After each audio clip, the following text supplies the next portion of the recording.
আপনারা দেখছেন news now, খবরের নতুন ভাষা।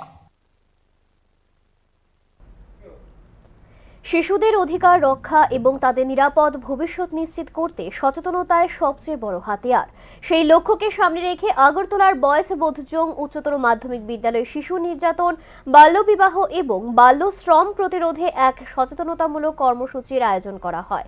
এই কর্মসূচিতে উপস্থিত ছিলেন ত্রিপুরা শিশু অধিকার সুরক্ষা কমিশনের কমিশনার জয়ন্তী দেববর্মা, বিদ্যালয়ের প্রধান শিক্ষক মলয় ভৌমিক, শিক্ষক শিক্ষিকা এবং বিপুল সংখ্যক ছাত্রছাত্রী।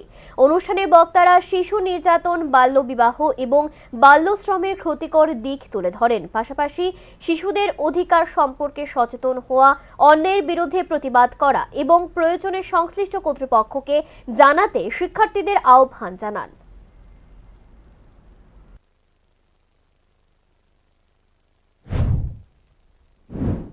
চেষ্টা করে যাচ্ছি। সেই লক্ষ্যে আজকেই এই বুজং হায়ার সেকেন্ডারি স্কুলে অ্যাওয়ারনেস প্রোগ্রাম, তাদের উদ্দেশ্যে আমরা সচেতনমূলক এই অনুষ্ঠানে তাদের যে অধিকার রয়েছে সেই বিষয়ে সচেতন হওয়া, তারা যেন বিভিন্ন নির্যাতন থেকে রক্ষা পায় সেই বিষয়ে নিজেকেও সচেতন রাখা এবং বিভিন্ন যে নির্যাতন হলে কোথায় তারা যোগাযোগ করবে। অবশ্যই আমাদের চাইল্ড রাইটস কমিশন আমরা আছি,